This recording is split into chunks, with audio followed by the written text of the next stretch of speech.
Assalamualaikum warahmatullahi wabarakatuh. Para jamaah, perkenalkan nama saya Taufan Aditya, selaku host dan perwakilan kajian di pagi hari ini. Baik, langsung saja mari kita buka kajian pada pagi hari ini. Bismillahirrahmanirrahim. Alhamdulillahirrabbilalamin. Wassalatu wassalamu ala asrafil anbiya'i wal mursalin wa ala alihi wa sahbihi ajma'in amma ba'du. Para jamaah peserta kajian Majelis Ta'lim At-Tahirah, alhamdulillah pada pagi hari ini kita bersama-sama mengikuti kajian yang akan disampaikan oleh guru kita, Ustadz Azhar Khalid bin Saif, Hafizullah Ta'ala. Sebelum dimulainya kajian, izinkan saya selaku perwakilan panitia membacakan beberapa hal tata tertib yang harus diperhatikan selama kajian. Para jamaah diminta untuk menonaktifkan audio video saat kajian berlangsung, jadi hanya audio dan video Ustadz saja yang menyala, ditunjukkan agar kita bisa lebih fokus menyimak materi yang disampaikan oleh Ustadz. Para jamaah juga diminta untuk mempersiapkan alat tulis untuk mencatat materi sebagai bentuk ikhtiar kita dalam mencari ilmu. Kemudian untuk sesi tanya jawab diharapkan pertanyaan sesuai dengan tema yang sedang berlangsung. Para jamaah bisa menggunakan fitur kolom chat untuk menulis pertanyaan, baik itu secara private atau umum, yang nanti insya Allah akan dibacakan oleh saya. Alhamdulillah kita sudah tersambung dengan guru kita, Ustadz Azhar Khalid bin Saif. Semoga selalu dalam keadaan sehat ya Ustadz. Amin. Alhamdulillah, sehat walafiat. Begitupun juga Bapak dan Ibu yang ikut kajian ini selalu dalam lindungan Allah dan selalu sehat walafiat, dimudahkan dalam masalah rezeki dan nikmat, terhindar dari mara bahaya, musibah dan kesusahan, dan panjang umur dalam ketaatan kepada Allah Jalla wa'ala. Amin ya Rabbal Alamin. Amin ya Rabbal Alamin. Pada kesempatan pagi ini, tema yang akan disampaikan adalah 2 dosa yang mengakibatkan disiksa di alam kubur. Tema yang sangat menarik, setiap manusia pasti akan menemui ajalnya dan akan hidup di alam barzah. Ketika di alam kubur ini, sebagian manusia akan mendapatkan siksaan yang berat sesuai dengan perbuatan dosa yang telah dilakukan di dunia.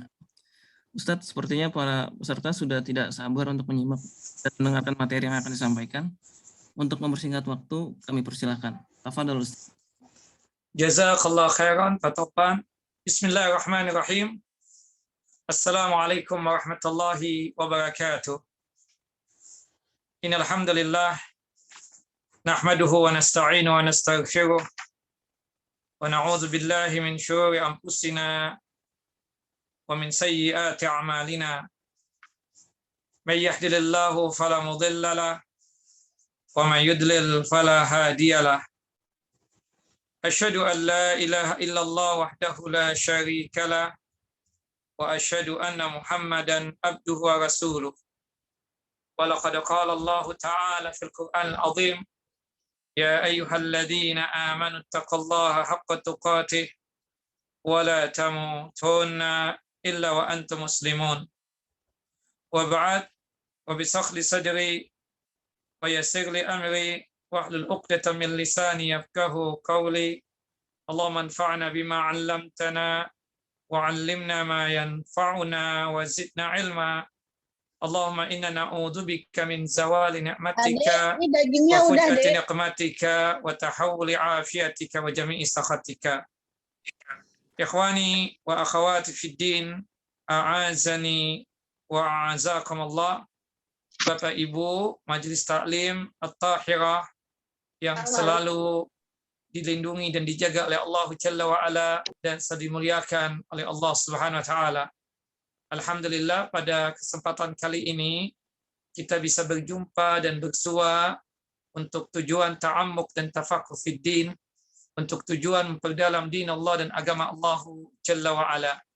Dan ini adalah satu kenikmatan yang sangat luar biasa yang kita dapatkan.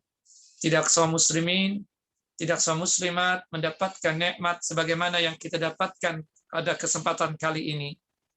Doa kita dan harapan kita kepada Allah Jalla wa'ala, semoga apa yang kita lakukan ini terhitung sebagai amal saleh kita dan terhitung sebagai mizan hasanat kita, timbangan amal kebajikan kita ketika kelak terjadinya pengadilan Allah Jalla wa'ala di padang mahsyar. Doa kita dan harapan kita kepada Allah Jalla Jalaluh, Semoga apa yang kita lakukan ini sebagai caranya Allah Jalla wa'ala untuk menjatuhkan ridha dan rahmatnya atas kita semua, sehingga kita semua dimasukkan ke dalam jannah dan surganya Allah Jalla wa'ala tanpa ada hisab. Amin ya rabbal alamin. Salawat dan salam selalu tercurah kepada Nabi kita Muhammad sallallahu alaihi wasallam, Nabi yang telah menyampaikan amanah Allah, Nabi yang telah mengajarkan kepada kita tentang iman dan Islam, sehingga kita bisa merasakan manisnya keimanan dan lezatnya keislaman.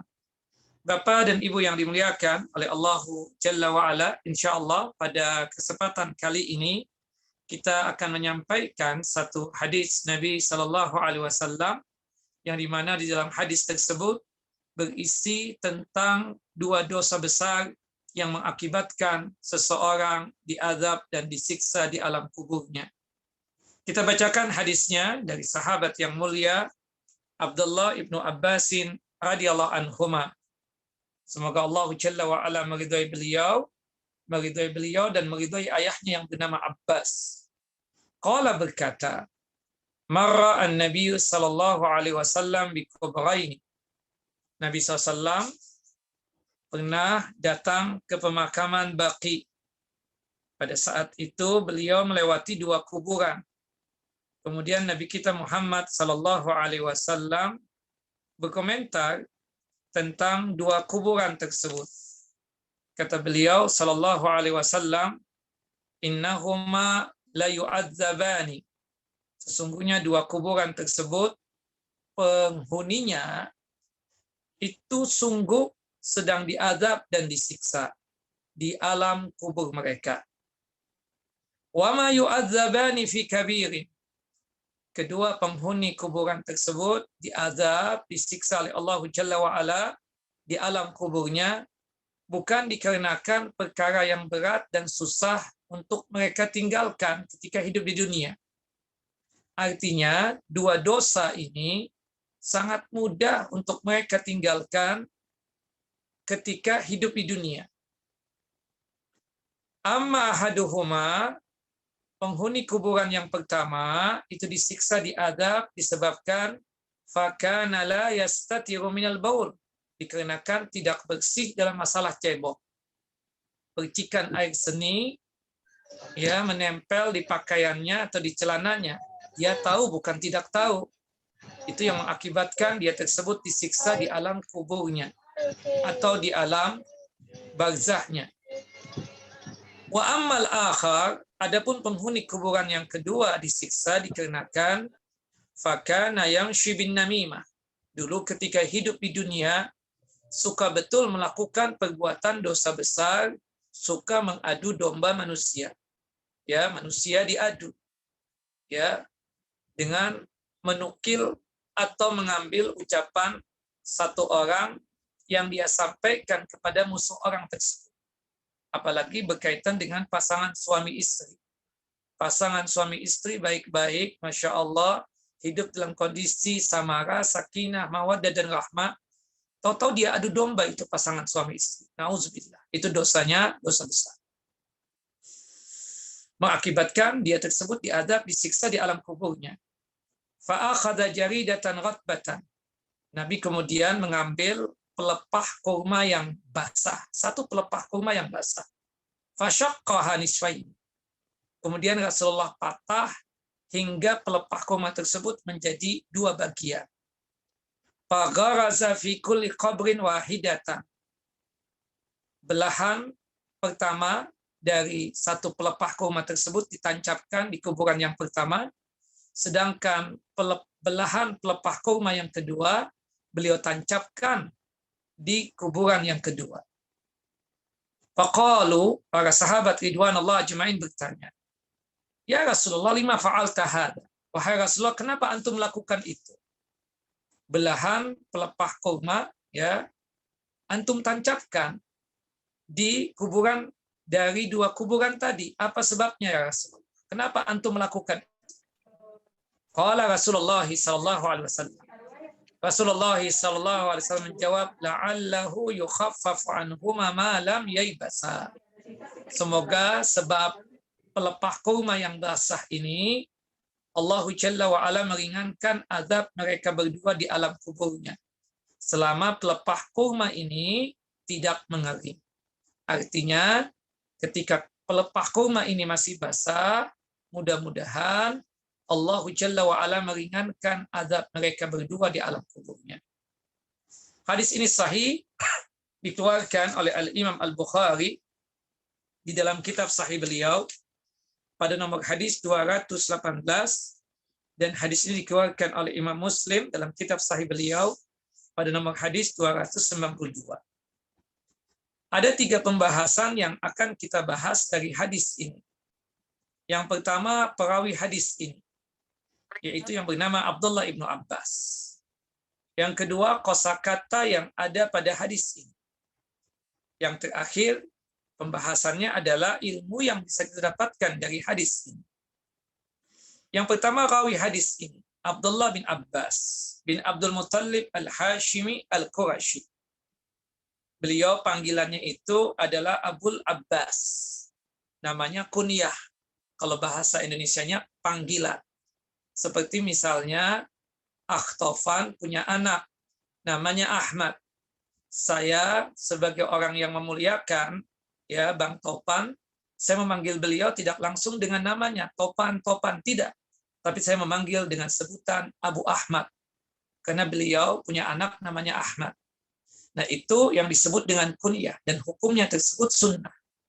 Ya, artinya kalau kita ingin menghargai orang, menghormati seseorang, maka kita panggil dengan panggilan yang seperti itu. Namanya kunyah. Abdullah bin Abbas kunyahnya Abul Abbas.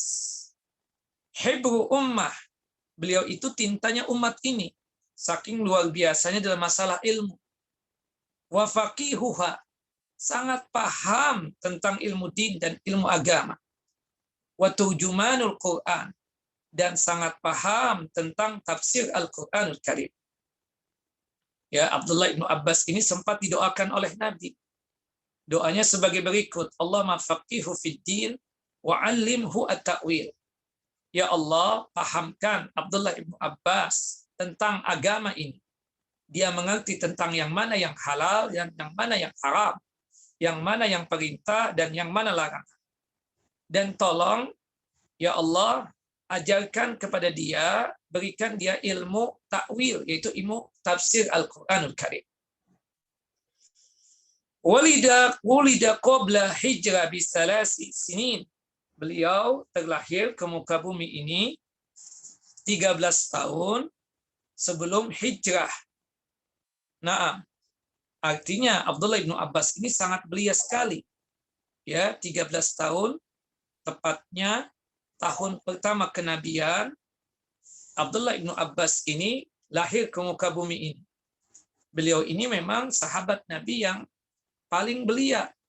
Ya, ketika Nabi Muhammad SAW wafat saja, beliau ini baru berumur balik. Umur balik itu bisa 11, ya, bisa 11 tahun atau 12 tahun. Artinya sangat belia sekali. Ya, meskipun beliau sangat belia, tapi beliau ini paling banyak meriwayatkan hadis Nabi SAW. Kalau kita urutkan, urutan yang kelima setelah Abu Hurairah, kemudian yang kedua sahabat Abdullah ibnu Umar bin Khattab radhiyallahu anhuma, yang ketiga Anas bin Malik radhiyallahu anhu, yang keempat adalah Ibunda Aisyah radhiyallahu anha, dan yang kelimanya Abdullah ibnu Abbas. Abdullah ibnu Abbas ini adalah sepupu Nabi SAW. Kita tahu Nabi kita Muhammad itu punya paman dari jalur ayah, ya, ayahnya Nabi Muhammad namanya Abdullah. Abdullah ini punya saudara, ya, ada sekitar 9 ya saudaranya daripada Abdullah ini. Nah, laki-laki yang terkenal dari saudaranya Abdullah, ayah daripada Nabi Muhammad, itu ada 4, ya, 4 paman yang dimiliki oleh Nabi SAW dari jalur ayah yang terkenal. 2 masuk Islam, sedangkan 2 meninggal dalam kondisi yang kafir. Yang masuk Islam, paman Nabi SAW itu yang pertama adalah Hamzah bin Abdul Muttalib. Kemudian yang kedua Abbas. Nah, Abbas ini punya anak namanya Abdullah, perawi hadis ini. Sedangkan yang meninggal dalam kondisi kafir, yang pertama adalah Abu Talib, yang kedua adalah Abdul Uzza bin Abdul Muttalib, yang sering disebut dengan sebutan Abu Lahab. Yang tentang dia ini disebutkan di dalam surah Al-Lahab. Tabbat yada abi lahab wa tab. Nah, Rasulullah dengan Abdullah ibnu Abbas ini beda umur jauh. Ya, bahkan Nabi Muhammad itu untuk segi umur lebih mendekati pamannya yang bernama Abbas.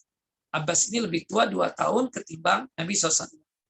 Nah, makanya Rasulullah itu ketika menyebutkan sepupunya yang bernama Abdullah bin Abbas ini dengan sebutan ya gulam. Gulam itu artinya anak kecil. Karena memang beda umur. Tapi meskipun demikian, banyak ilmu yang didapatkan oleh Abdullah bin Abbas dari Nabi Sallallahu Alaihi Wasallam. Beliau terkenal selain ahli dalam masalah hukum-hukum, juga beliau ahli dalam masalah tafsir Al-Quranul Karim. Pernah suatu hari Umar bin Khattab mengumpulkan para sahabatnya ridwanullah ajma'in. Ya, di situ ada sahabat senior, ada juga sahabat junior. Di antara sahabat junior adalah Abdullah bin Abbas. Umar bertanya kepada para sahabatnya ridwanullah ajma'in tentang tafsir surah An-Nasr. Surah An-Nasr ini surah yang terpendek dalam Al-Quran. Karena kita tahu dalam Al-Quran itu surah yang terpendek itu ayatnya cuma 3.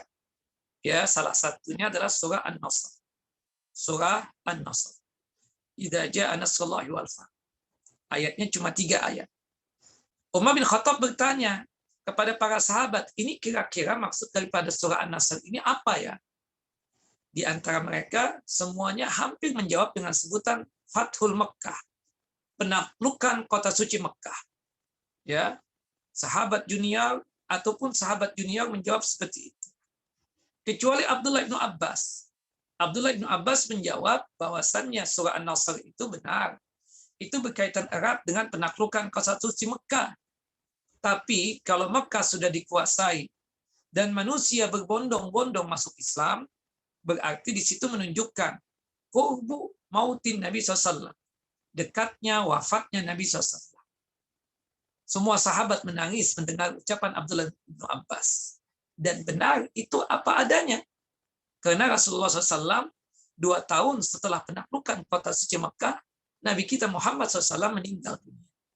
Nah, itulah Abdullah bin Abbas yang dimana beliau meninggal di Taif pada tahun 68 dan beliau disolatkan oleh seorang tabi'in, murid daripada Abdullah bin Abbas yang bernama Muhammad ibnul Hanafiyah.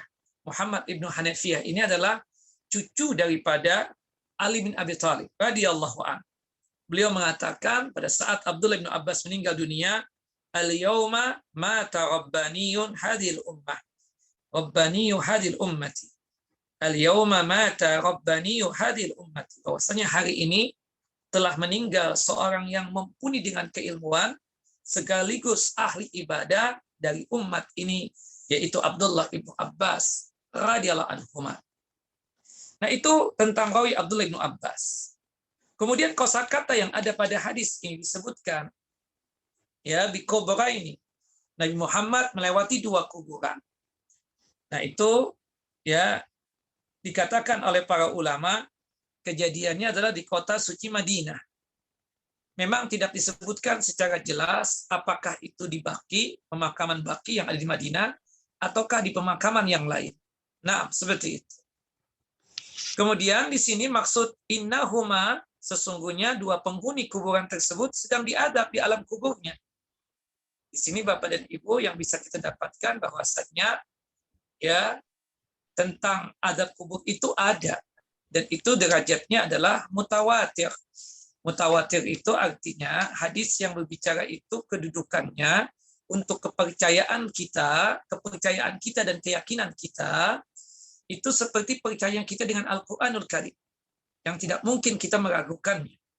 Dan itu dikuatkan ya dalam doa kita di setiap hari. Kita tahu Bapak Ibu, sebelum kita selesai sholat, sebelum kita salam, kita setelah membaca tasyahud dan salawat Nabi, dianjurkan untuk membaca doa berikut ini. Allahumma inni a'udzubika min adzabi jahannam wa min adzabil qubur wa min fitnatil mahya wal mamat wa min syarri fitnatil masiihid dajjal. Allahumma inni a'udzubika min adzabi jahannam. Ya Allah, sesungguhnya aku berlindung kepadamu dari azab neraka jahannam, dan aku berlindung kepadamu dari siksa kubur, dan aku berlindung kepadamu dari fitnah kehidupan dan kematian, dan aku berlindung kepadamu ya Allah dari jeleknya fitnahnya Masih Dajjal. Dari 4 permohonan ini salah satunya adalah Rasulullah meminta perlindungan dari yang namanya azab kubur. Berarti menunjukkan azab kubur tersebut pasti ada dan jelas ada di dalam alam kubur sebagai balasan buat orang-orang yang suka bermaksiat di alam dunia ini. Nah, kemudian di situ disebutkan berkaitan dengan kosakata yang selanjutnya adalah wama yu'adzabani fi kabirin, bahwasanya 2 penghuni kuburan tersebut diadab, disiksa bukanlah dikarenakan masalah yang berat dan susah untuk mereka tinggalkan. Di sini kita katakan bukan berarti itu dosa kecil mengakibatkan dia diadab di alam kubur, bukan. Dosanya dosa besar. Cuma maksud dari ungkapan Nabi bahwasannya mereka 2 penghuni kuburan tadi diadab, disiksa bukanlah perkara yang besar. Maksudnya bukanlah perkara yang besar lagi sulit untuk mereka tinggalkan ketika hidup di dunia. Bal huwa amrun sahlun. Bahkan ini perkara yang sangat mudah untuk mereka tinggalkan 2 dosa besar ini ketika hidup di dunia. Nah, yang pertama la yastatiru minal baul. Dia tersebut tidak menjaga percikan dari air seninya. Kalau bahasa kita tidak bersih dalam masalah cebok. Ada yang mengartikan la yastatiru minal baul itu sebagai berikut. Ada yang mengatakan bahwasanya dia tidak bersih dalam masalah cebok. Kotoran air seninya masih menempel di kukulnya atau di sekitar kukulnya. Itu yang mengakibatkan ya salatnya tersebut tidak sah dikarenakan ada najis di badannya. Ada yang mengartikan percikan-percikannya tersebut menempel di kaki atau di celananya.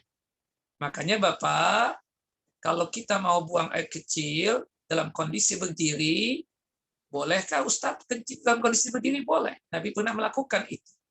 Cuma Bapak pastikan angkat tuh celana Bapak, dilipat hingga ke dengkul, hingga percikan air seni tersebut tidak menempel di celana antum. Seperti itu. Nah, kalau percikan air seni tersebut menempel di celana antum dan antum tahu, dan antum biarkan saja dan menganggap remeh masalah hal itu, maka mengakibatkan salat antum tidak sah. Karena kita tahu salah satu syarat sahnya ibadah salat kita adalah at-taharatu minan najasah, suci daripada yang namanya najis. Terutama berkaitan dengan 3 tempat. Badan kita harus suci daripada najis, pakaian kita harus suci daripada najis, dan tempat salat kita harus suci daripada najis. Minal baul, dari air seni. Ya. Kemudian ada yang mengatakan maksud tidak bersih dalam masalah air seni tersebut tidak lain dia tidak membersihkan bekas kotoran yang dia buang. Kita misalnya, atau ada orang buang air kecil atau buang air besar di kamar mandi. Dia tidak melakukan flush atau menghilangkan itu kotoran. Dibiarkan barangnya ada atau dibiarkan ya air seni ada di situ hingga baunya na'udzubillah.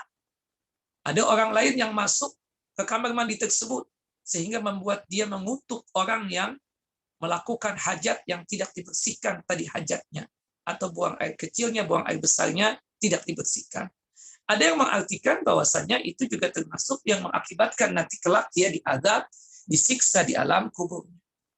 Ada juga yang mengartikan dia tersebut ketika buang air kecil dalam kondisi menampakkan auratnya di hadapan halayak umat. Ya, karena dia suka menampakkan auratnya di hadapan halayak umat atau manusia pada saat buang air kecil misalnya, mengakibatkan dia tersebut diadab dan disiksa oleh Allah Jalla wa'ala. Dan ini memang pendapat yang lemah, tapi ada yang mengatakan seperti itu. Paling tidak kita hati-hati. Jangan sampai ketika buang air kecil, kita menampakkan aurat kita hingga terlihat oleh orang lain. Dan itu dosa. Kana yamshi bin namimah. Adapun dosa yang kedua atau kuburan yang kedua, pelakunya itu suka mengadu domba. Mengadu domba itu adalah naqlul kalamin nas ba'duhum fi ba'd. Membawa ucapan manusia satu dengan yang lainnya, atau dari ucapan seseorang dibawakan kepada ucapan orang lain. Ya, dibawakan kepada orang lain, disampaikan kepada orang lain. Mengambil perkataan seseorang yang dia bawa itu perkataan tuh orang yang dimana dia sampaikan kepada orang lain, tujuannya adalah untuk ya merusak hubungan kedua belah pihak atau menghancurkan hubungan kedua belah pihak. Na'udzubillah min dzalik. Jaridatan ya asiban minan nakhl. Asiban itu pelepah kurma. Gusnun nakhli ya, yaitu pelepah kurma yang basah, yang dimana nanti dimana Rasulullah SAW mematah menjadi dua, yang dimana patahan yang pertama ditancapkan di kuburan yang pertama, patahan yang kedua ditancapkan di kuburan yang kedua. Kenapa antum melakukan itu ya Rasulullah? Lima fa'alta hada? Ini tidak lain pertanyaan, saking semangatnya sahabat untuk mengetahui tentang suatu ilmu. Kemudian dijawab oleh Nabi SAW, la'allahu yukhaffafu anhuma. Mudah-mudahan dengan pelepah kurma yang basah yang aku tancapkan di masing-masing dari dua kuburan ini mengakibatkan ya azabnya disiksa diringankan oleh Allah Jalla wa'ala. Dan ini tidak lain adalah syafaatnya Nabi ya kepada umatnya. Malayai basah, selama tidak mengering itu pelepah kurma. Artinya selama masih basah, maka insya Allah Allah Jalla wa'ala akan meringankan adab dan siksa mereka tersebut. Baik. Dari hadis ini, Bapak dan Ibu yang dimuliakan oleh Allah Jalla wa'ala, ilmu yang bisa didapatkan adalah sebagai berikut. Yang pertama, al-hadisu dalilun ala najasati baulil adami. Dari hadis ini menunjukkan tentang najisnya kencingnya manusia. Bapak Ibu, kencingnya manusia itu najis. Baik yang remaja ataupun yang dewasa. Baik yang masih kecil ataupun yang sudah tua. Termasuk kencingnya bayi. Kencingnya bayi laki-laki ataupun kencingnya bayi perempuan itu termasuk najis yang wajib untuk dibersihkan. Memang ada perbedaan berkaitan dengan kencing bayi laki-laki yang baru makan ASI, air susu ibu, tidak makan apa-apa. Untuk kencingnya najis, ya, cuma pembersihannya untuk mensucikannya itu lebih ringan ketimbang kencing-kencing yang lainnya. Kencing kita punya bayi laki-laki. Kemudian kita dikencingi. Ya, air seninya, kencingnya itu menempel di pakaian kita. Nah, itu untuk pengusapannya sangat mudah sekali untuk menghilangkan itu kencing. Ambil air secukupnya, kita percikkan di pakaian yang terkena kencing bayi laki-laki tersebut, kemudian kita usap bersih. Ya, sekali lagi ada kencing laki-laki. Ada kencing bayi laki-laki, dia belum makan apa-apa kecuali ASI, air susu ibunya. Nah, kita ambil air, kita percik-percikkan di tempat kencing yang terkena pakaian tadi, kemudian kita usapkan, selesai. Nah, tayyib. Sedangkan kencing yang lainnya harus dibasuh, harus dikucek-kucek seperti itu, termasuk kencing bayi perempuan. Kemudian dari hadis ini juga, Bapak dan Ibu yang dimuliakan oleh Allah Jalla wa'ala, ilmu yang kedua kita dapatkan, al-hadisu dalilun ala subuti adabil kubur. Dari hadis ini menunjukkan bahwasannya adab kubur tersebut ada dan telah ditetapkan oleh Allah Jalla wa'ala. Wa annahu haqqun yajibul imanu bihi. Dan bahwasannya kita semua wajib untuk mengimani azab kubur tersebut ada. Bapak Ibu perlu diketahui, ketika kita meninggal dunia, ya, yang disebut dengan sebutan alam barzah, barzah itu artinya terpisah. Terpisahnya alam dunia dengan alam akhirat. Salah satu bagian daripada alam akhirat adalah alam kubur. Nah, ketika kita berada di dalam alam kubur tersebut, ada 3 hal yang kudu kita imani, percayai, dan kita benarkan, dan kita yakini. Apa 3 hal tersebut? Yang pertama, fitnah kubur. Fitnah kubur itu Bapak Ibu berkaitan dengan masalah pertanyaan. 3 pertanyaan yang sangat mudah untuk kita jawab di alam dunia ini. Pertanyaannya sebagai berikut. Marabbuka, siapa Tuhan? Wama dinuka, apa agama? Waman nabiyuka, siapa nabimu?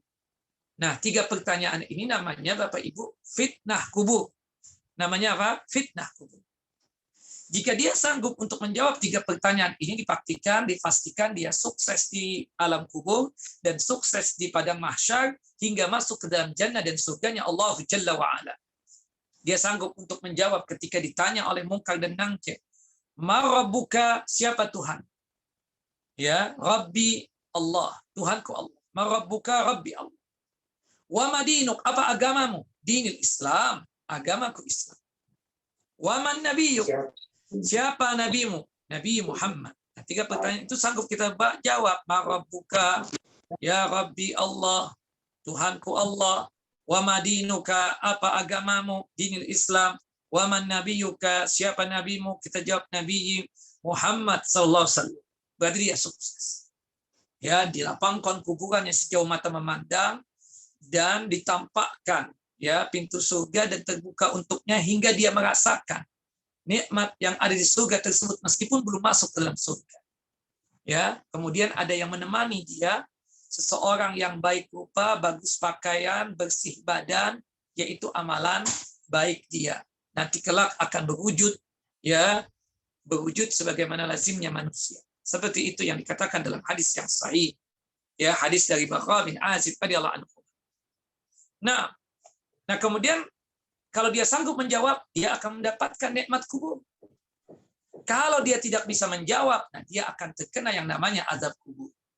Kalau dia tidak bisa menjawab tentang 3 pertanyaan tadi, dia akan mendapatkan azab kubur. Nah, kemudian yang ketiga dari hadis ini, Bapak dan Ibu yang dimuliakan oleh Allah Jalla wa'ala, ilmu yang bisa kita dapatkan adalah annan namimata wa adamu tanazzul minal bauli min asbabi adabil kubur. Bahwasanya dosa adu domba dan dosa tidak bersih dalam masalah kencing, maka mengakibatkan dia tersebut diadab dan disiksa di alam kuburnya. Jadi kalau kita ditanya, kenapa seseorang diadab di alam kuburnya? Sebabnya di antara dari sekian banyak sebab ada 2 ini. Yaitu dikarenakan di dunia suka mengadu domba manusia. Yang kedua dikarenakan di dunia ini dia tersebut tidak bersih dalam masalah cebok, atau ada bagian dari percikan air seni dia menempel di kakinya atau di celananya tapi dia tidak mau untuk bersihkan. Sehingga membuat dia diazab dan disiksa di alam kuburnya. Kata Nabi kita Muhammad sallallahu alaihi wasallam dalam satu hadis yang sahih, aktsarun nasi adaban fi kuburihim minal baul. Kebanyakan manusia tersebut diazab dan disiksa di alam kuburnya dikarenakan sebab air seninya. Nah, kemudian yang keempat dari hadis ini, ilmu yang bisa kita dapatkan adalah annallaha ta'ala qad yukshifu adzabal kubri linnas idharan li ayatin min ayatin nabi sallallahu alaihi wasallam au karamati min karamatillahi ya min karamati alwali au karamati min karamatil wali wa huwa kulli mu'minin taqiyyin. Ilmu yang keempat yang kita bisa dapatkan dari hadis ini, bahwasannya Allah Ta'ala kadang-kadang, bukan terus-menerus ya, kadang-kadang ya menampakkan azab kubur untuk manusia. Salah satunya yang dinampakkan oleh Allah Jalla wa'ala kepada Nabi Muhammad. Sebagai bukti bahwasannya Nabi kita Muhammad SAW adalah sebagai seorang Nabi. Ya, benarnya seperti itu. Sebagai untuk ya pembenaran bahwasanya Muhammad sebagai Nabi dan sebagai Rasulullah. Nah, atau bisa jadi ditampakkan oleh Allah Jalla wa'ala kepada para aulianya, para kekasih-kekasih Allah. Siapa wali Allah itu? Yaitu kullu mu'minin taqiyyin. Setiap orang yang beriman dan bertakwa. Nah, jelas ya, jadi orang kafir tidak mungkin menjadi walinya Allah Jalla Jalaluhu. Tidak mungkin orang kafir. Harus beriman. Yang kedua, taqiyyin, bertakwa. Sebagaimana yang Allah sebutkan dalam surah Yunus.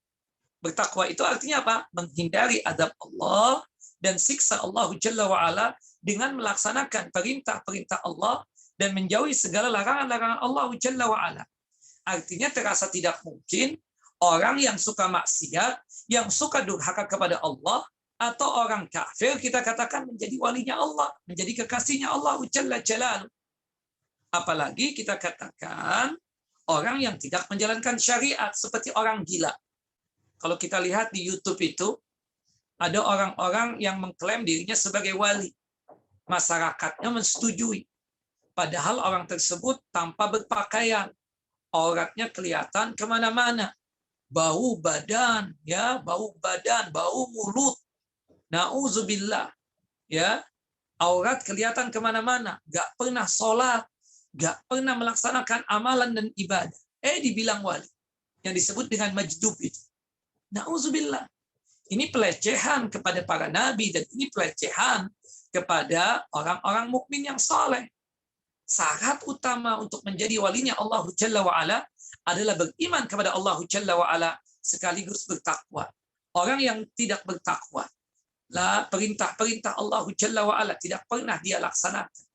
Dia ini bukanlah wali Allah. Bahkan dia tersebut mungkin bisa jadi wali syaitan. Larangan-larangan Allah dia langgar. Bagaimana mungkin untuk menjadi walinya Allah Jalla wa'ala? Badan bau, mulut bau, melakukan perbuatan maksiat, ya, seperti minum khamar dan lain sebagainya. Tidak sholat bahkan.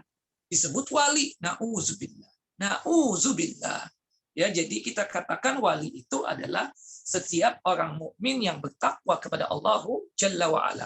Takwa itu pendefinisiannya adalah menjauhkan diri dari siksa dan azab Allah dengan melaksanakan perintah-perintah Allah Jalla wa'ala dan menjauhi segala larangan-larangan Allah Subhanahu wa ta'ala.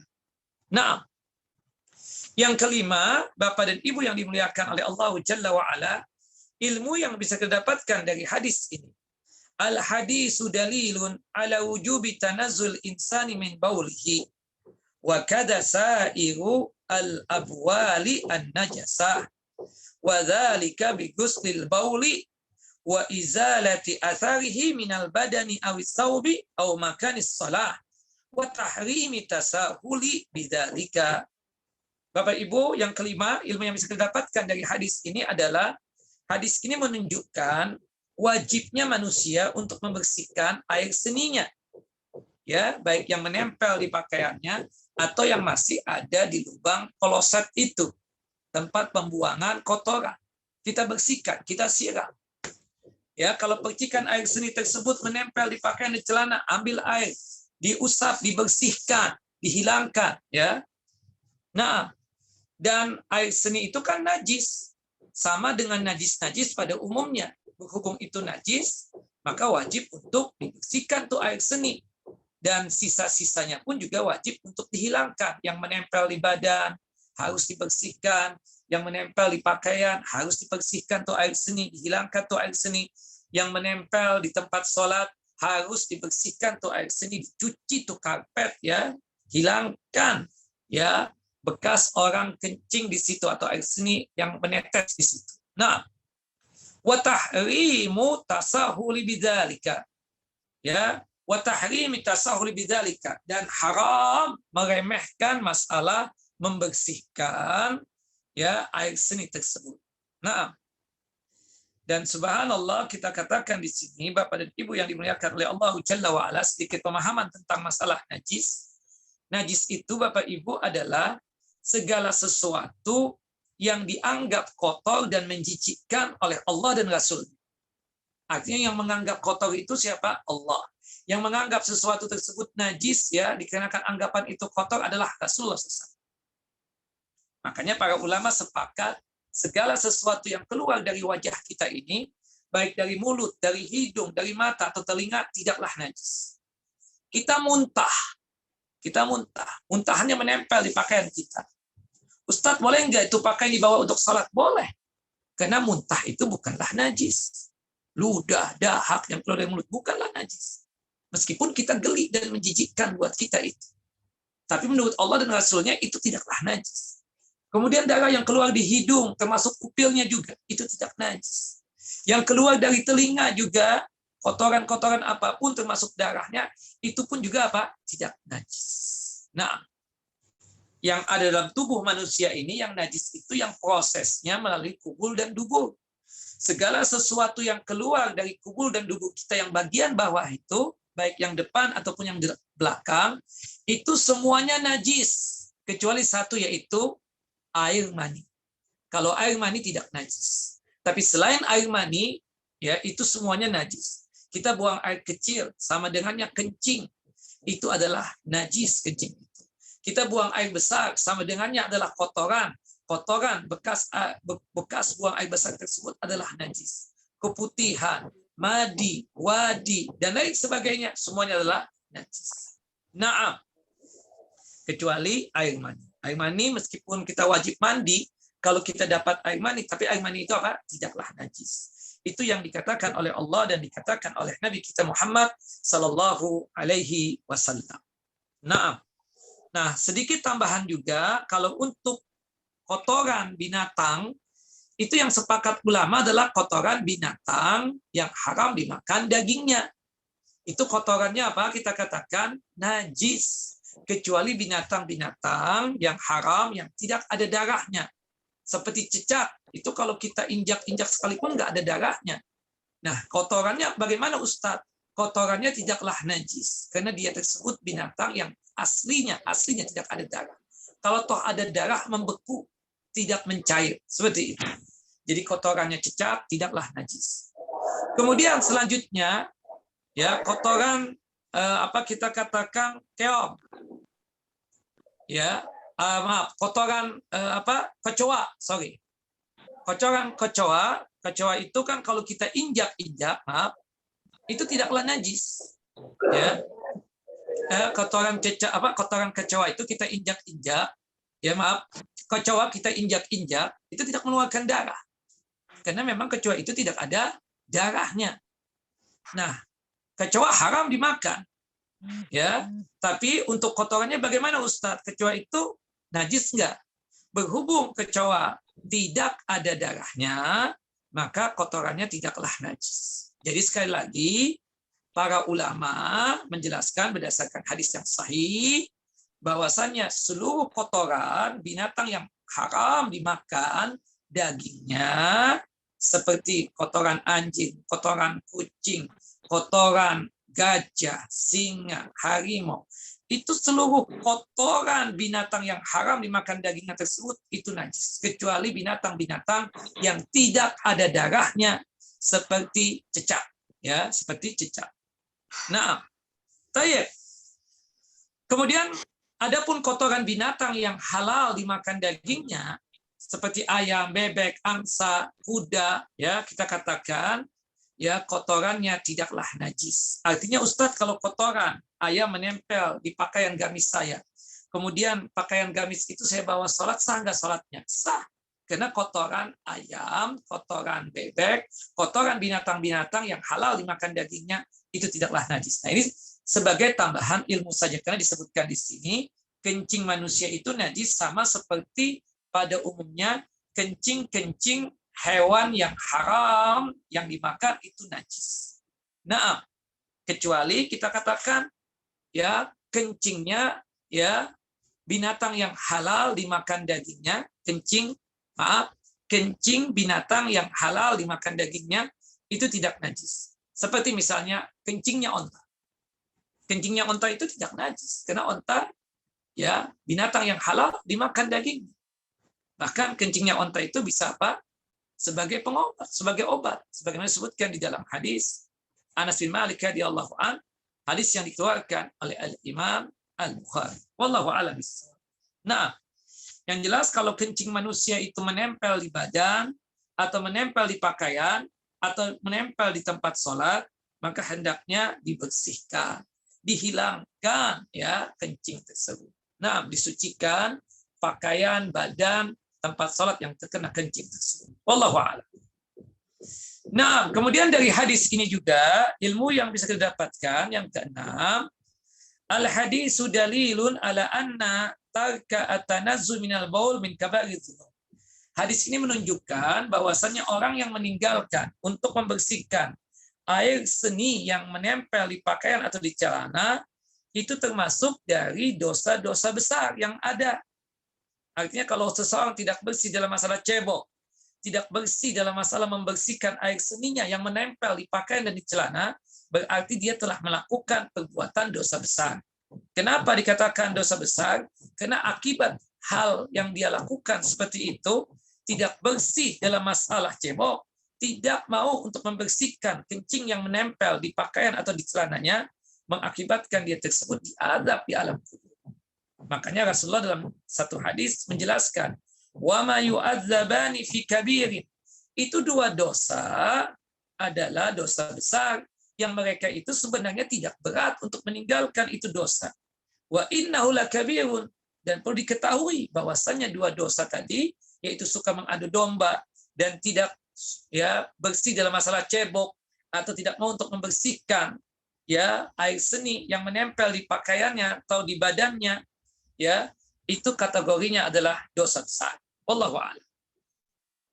Yang ketujuh dari hadis ini, Bapak dan Ibu yang dimuliakan oleh Allah Jalla wa Ala, ilmu yang bisa didapatkan adalah fil hadisi dalilun ala idhami sya'nis salah, haitsu kana al-ikhlalu bihada asy-syarti min syurutiha sababan li adzabil qubur.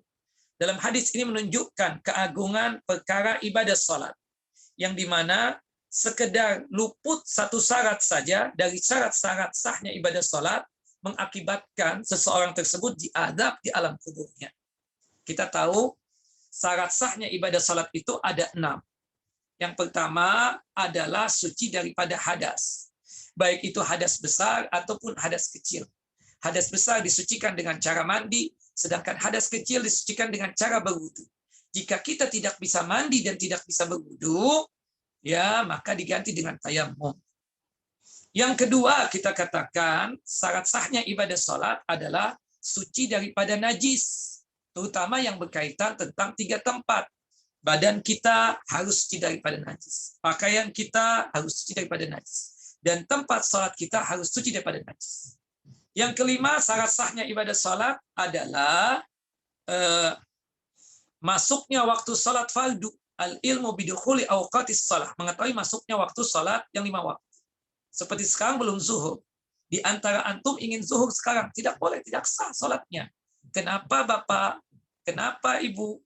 Karena belum masuk waktu salat zuhur. Karena waktu zuhur itu ketika tergelincir matahari. Nah, seperti itu. Nah, kemudian yang keempat, syarat sahnya ibadah salat kita menghadap kiblat, dan kiblatnya adalah Ka'bah al-Musyarrafah yang ada di dalam Masjidil Haram, yang ada di dalam kota suci Mekah al-Mukarramah. Nah, kemudian yang keempat itu menutup aurat, yang kelima menghadap kiblat Ka'bah, yang keenam masalah niat. Nah, kalau satu saja hilang dari 6 syarat tadi, dari sahnya ibadah salat, seperti misalnya dia tidak mau untuk membersihkan najis yang menempel di celananya, di pakaiannya, di badannya, atau di kakinya, maka mengakibatkan salatnya tersebut tidak sah. Salatnya tersebut kita katakan apa? Tidak sah. Nah, kemudian dari hadis ini, ilmu yang bisa didapatkan adalah laisa fil hadisi dalilun ala najasatil abwabi kulliha. Dalam hadis ini tidaklah menjelaskan tentang najisnya seluruh kencing. Kita katakan tidak. Kencing binatang yang haram dimakan dagingnya itu adalah najis. Tapi kencing binatang yang halal dimakan dagingnya seperti onta, kita katakan kencingnya tersebut tidaklah najis. Dan itu dikuatkan lagi dengan dalil bahwasannya Nabi ketika mendapatkan ada sahabatnya dari kalangan suku Ri'al dan Zakwan mengalami mutaber atau buang-buang air, kemudian diperintahkan oleh Nabi untuk untuk meminum kencingnya onta. Dan ketika mereka meminum kencingnya onta, seketika mereka tersebut sembuh dari buang-buang air atau dari penyakit buang-buang air. Nah, seperti itu. Jadi tidak semua kencing makhluk itu najis. Kencingnya manusia najis. Kencingnya binatang yang haram najis. Tapi kencingnya binatang yang halal dimakan dagingnya seperti onta, itu tidaklah najis. Yang kesembilan, ilmu yang bisa kita dapatkan adalah safaqatun Nabi SAW ala ummatihi hatta al-usati minhum. Sayangnya Nabi kepada umat ini. Bahkan Nabi tidak membedakan apakah itu orang alim, ataukah orang yang jahil, apakah orang itu taat kepada Allah Jalla wa'ala, atau jangan-jangan maksiat.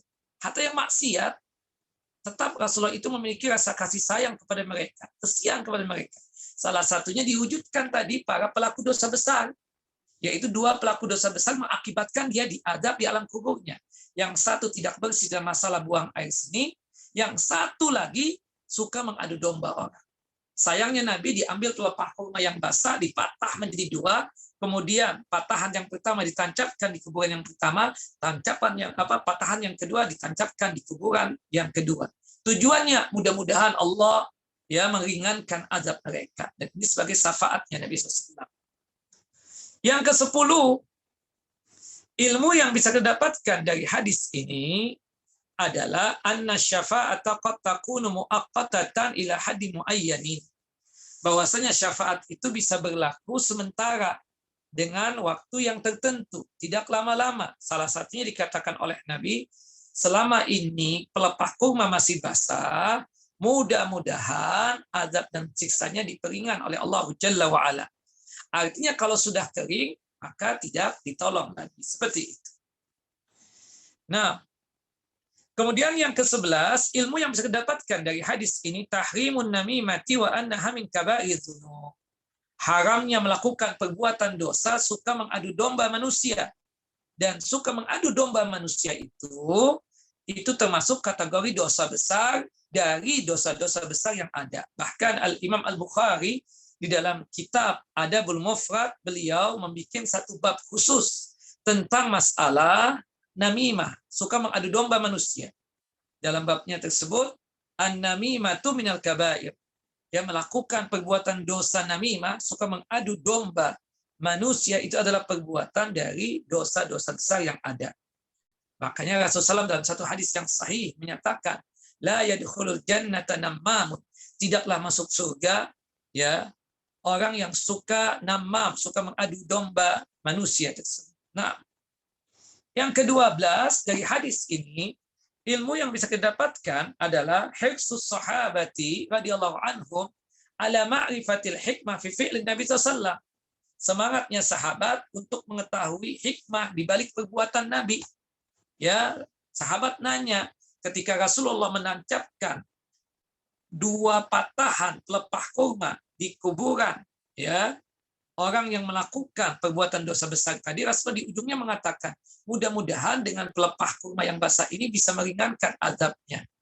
Nah, di sini kita katakan menunjukkan bahwasannya ya semangatnya para sahabat ridwanullah ajmain untuk bertanya, mengetahui hikmah di balik itu semua. Nah, dan itu dijawab oleh Nabi SAW. Yang ke-13 dari hadis ini, ilmu yang bisa didapatkan adalah jawazu zikril mauta idza kana fi dzikrin bil ma'asi maslahatun wa hiya tanfi'un nas min fi'lihi.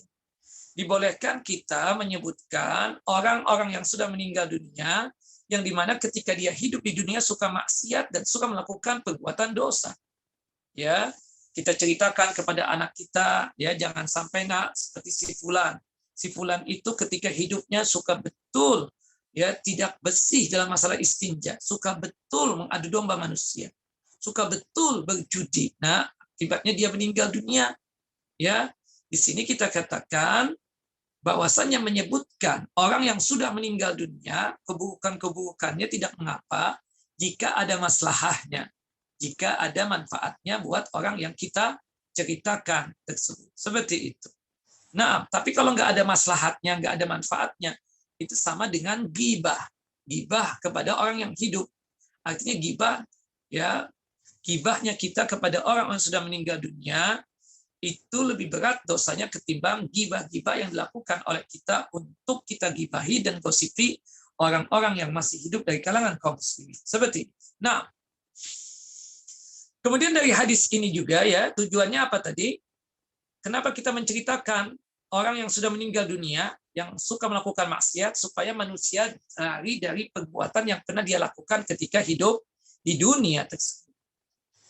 Yang ke-14, yang terakhir, ilmu yang bisa kita dapatkan dari hadis ini, la yusannu lana wad'u jaridatin al-qubur.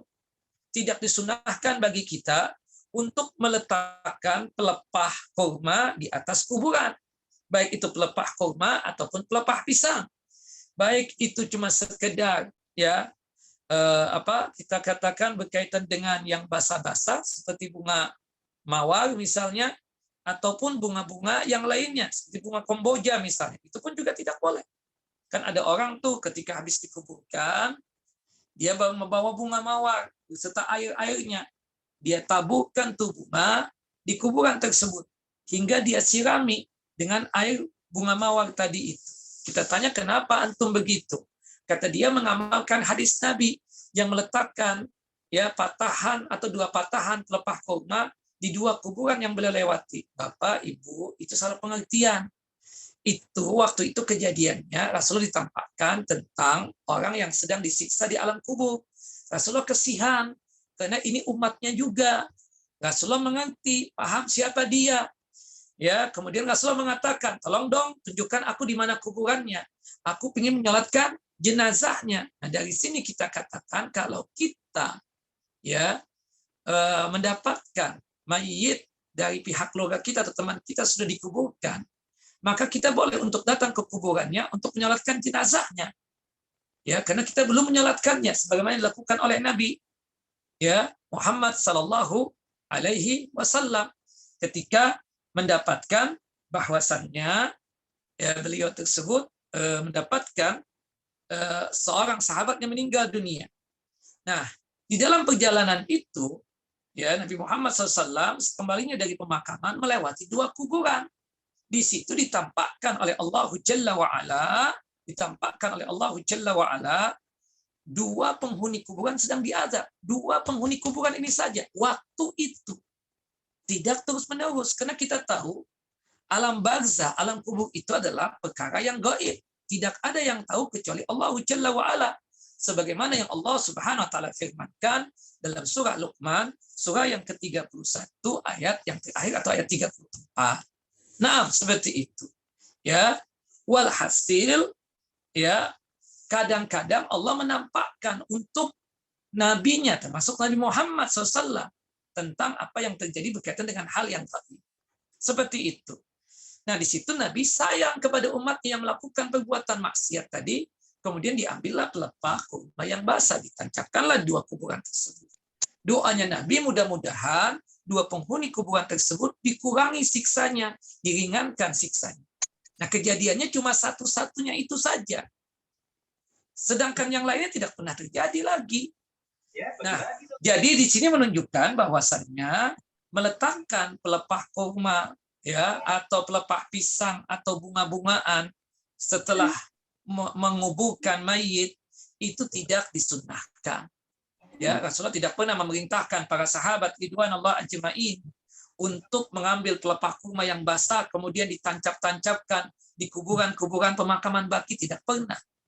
Begitupun juga sahabat yang 4, Khalifah Abu Bakar, Umar, Utsman, Ali, tidak pernah juga melakukan yang demikian. Para sahabat yang lain tidak pernah, tabi'ut tabi'in juga tidak pernah. Termasuk imam yang 4, Imam Abu Hanifah, Imam Malik, Imam Syafi'i dan Imam Ahmad. Nah, jadi itu tidak ada dasarnya, artinya salah pemahaman. Kalau sekiranya dengan hadis tadi ini atau hadis yang kita bacakan tadi mengakibatkan dia tersebut meletakkan pelepah kurma di setiap kuburan-kuburan yang ada. Nah, yang kedua kita katakan, kenapa tidak boleh kita meletakkan pelepah kurma atau bunga-bungaan atau yang sejenisnya di kuburan tersebut setelah orang itu meninggal dunia, setelah dimakamkan, untuk ditancap-tancapkan dengan pelepah kurma atau pelepah pisang, itu mengakibatkan kita seuzon dengan penghuni kuburan, seakan-akan dia diazab. Kita lihat ada orang misalnya menabur bunga di kuburan seseorang. Kita tanya, kenapa Pak? Ya mudah-mudahan dia meringankan azabnya. Loh Pak, memang Bapak tahu dia sedang diazab? Memang Bapak tahu dia sedang disiksa? Enggak tahu. Ini mudah-mudahan aja Ustadz. Nah, maka oleh sebab itu, kalau antum mudah-mudahan begitu, nggak boleh yang demikian. Kita husnudzon, mudah-mudahan dia tidak diazab. Jangan sampai antum letakkan bunga mawar ini atau menabuh bunga mawar ini di atas ya kuburannya tersebut. Seperti itu kira-kira. Nah, jelas ya. Nah, dari dalil ini menunjukkan tidak disyariatkan yang demikian ya. Dan itu kita katakan khusus tentang 2 kuburan tadi saja. Sedangkan yang selainnya tidak disyariatkan. La annahu masru'un fi sari'il kubur. Jangan dipahami ya bahwasanya itu disyariatkan di seluruh kuburan. Tidak ada syariatnya sama sekali. Ya.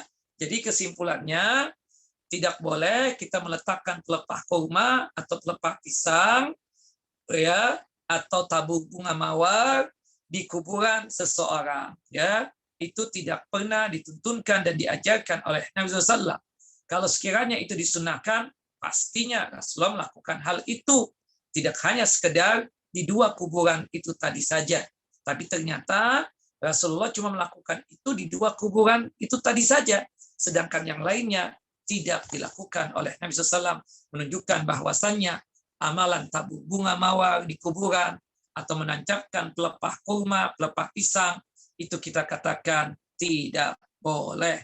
Wallahu a'lamu bishawab. Ini kira yang bisa kita sampaikan pada kesempatan kali ini. Kita masuk pada season yang kedua, yaitu tanya jawab. Saya kembalikan kepada MC kita, Pak Topan. Faitafadhal masykuran. Silakan Pak Topan, jika ada pertanyaan. Baik Ustaz, sudah ada pertanyaan masuk dari para jamaah. Nah, ya silakan. Izin bertanya Ustadz, apakah azab atau nikmat kubur juga sudah berdasarkan timbangan amal? Apakah mayit bisa menjawab 3 pertanyaan tersebut karena ia beriman dan menjalankan perintah Allah? Namun, di sisi lain, ia juga melakukan perbuatan dosa besar selain syirik, di mana ia belum sempat bertaubat sebelum meninggal karena ketidaktahuannya. Iya, begini ya, ketika kita meninggal dunia, yang mengantarkan kita ke alam kubur tersebut, itu ada 3 golongan. Yang pertama adalah kerabat kita, orang-orang yang kita cintai, orang dekatnya kita. Bisa jadi anak kita, istri kita, suami kita, teman-teman dekat kita. Yang kedua yang mengantarkan kita harta kita. Yang ketiga amalan kita. Baik yang baik ataupun yang buruk. Ketika sudah dikuburkan, ditabur bunga, ditabur tanah, ya, dibikin gundukan sejengkal, kemudian ditancapkan ya batu atau papan sebagai tanda bahwasanya itu kuburan. 2 golongan ini pulang, tidak mau menemani dia di alam kuburnya, yaitu keluarganya, anak istrinya, suaminya, atau siapapun kembali. Meninggalkan itu kuburan. Termasuk harta yang dia bangga-banggakan juga meninggalkan. Yang berserta dia, yang menemani dia di alam barzahnya, di alam kuburannya, cuma amalan saja. Syukur-syukur kalau amal baik yang menemani dia. Kalau amal baik inilah yang mengakibatkan itu membuat seseorang terdorong mampu untuk menjawab 3 pertanyaan tadi. Marabbuka, siapa Tuhan? Rabbi Allah. Wa madinu, apa agama? Din Islam. Wa man nabiyyuk, siapa nabimu? Nabi Muhammad SAW. Nah, itu kita sanggup menjawab karena dorongan amal saleh yang kita kerjakan ketika di dunia. Tapi kita katakan orang-orang munafik, orang-orang kafir tidak bisa jawab, dipastikan. Karena amalan yang mereka bawa itu adalah amalan dosa dan keburukan. Sampai-sampai ada munafik yang ditanya. Ketika ditanya 3 pertanyaan tersebut, dia mengatakan, la adri. Aku tidak bisa menjawabnya. Aku tidak tahu jawabannya apa. Fakultu, dulu perasaan ketika di dunia, aku bisa mengatakan itu. Ya, dia munafik. Munafik itu kan berbajukan keislaman, yang dia tampakkan keislaman, tapi hatinya berbajukan kekufuran. Itu munafik. Kalau orang kafir nggak bisa sama sekali jawab. Orang munafik nggak bisa jawab. Nah, tapi orang mukmin insya Allah, meskipun membawa dosa, selama bukan dosa syirik, Mudah-mudahan bisa untuk menjawab pertanyaan tersebut. Nah begini Pak Topan, berkaitan dengan syirik juga kan ada dua. Ada syirik besar dan ada syirik kecil. Kalau syirik besar yang dia bawa mati, inilah yang disebut dengan dosa yang tidak ada ampunan. Ya, syirik yang tidak diampuni, yaitu apa? Syirik besar yang dibawa mati berdasarkan firman Allah Jalla wa Ala dalam surah An-Nisa surah yang keempat ayat 48 dan ayat 116. Nah, adapun syirik kecil itu nanti di akhirat hukumnya adalah tahta masyiatillah, di bawah kehendak Allah Jalla wa Ala. Insya adzabahu wa insya ghafaralah. Jika Allah berkehendak, bisa saja akibat syirik kecil yang dia kerjakan Allah mampirkan dia ke dalam siksa api neraka. Tapi kalau Allah berkehendak bisa saja Allah Jalla wa Ala ampuni. Artinya kalau toh misalnya akibat syirik kecil yang dia kerjakan mengakibatkan dia tersebut masuk neraka dan dia sebelum meninggal belum sempat untuk bertaubat, maka kita katakan bahwasanya dia tidak kekal abadi di neraka. Tapi kalau syirik besarlah yang mengakibatkan dia kekal abadi. Maka oleh sebab itu Bapak Ibu, pastikan sebelum meninggal dunia kita bertaubat taubatan nasuha, terutama berkaitan dengan syirik besar yang pernah kita lakukan. Pertanyaannya Ustadz, dia itu nggak tahu itu syirik. Ya, dia nggak paham datang ke kuburan, berdoa kepada ahli kubur itu syirik. Dia pikir itu sesuatu yang boleh karena yang suruh kiai, yang suruh ustadz. Nggak tahu. Dia tinggal di pedalaman lagi. Di kampung yang sangat terpencil, Ustadz. Nggak ada ustadz di situ bahkan. Nah, ada orang yang dianggap oleh orang kampung tersebut adalah orang yang mampu dengan keilmuan. Padahal dia bertentangan dengan ajaran Quran dan Sunnah. Meninggal nih orang ustadz. Belum sempat datang dan mengetahui tentang ilmu yang sebenarnya. Nah, itu disebut dengan istilah adalah al-udhur bil jahal. Dia mendapatkan uzur dikarenakan kejahilan dia tidak paham tentang masalah kesyirikan. Nah, karena dia tidak paham tentang masalah apa? Kesyirikan. Maka nanti hukumnya kita kembalikan kepada Allahu Jalla wa Ala. Tapi kalau ada orang yang tahu itu syirik dan dia meninggal dunia belum sempat untuk bertobat dari kesyirikan tersebut, maka dipastikan dia pun juga tidak bisa untuk menjawab pertanyaan mungkar dan nangkir tadi. Karena dia tahu yang dia bawa adalah dosa syirik besar dan dia belum sempat untuk bertaubat.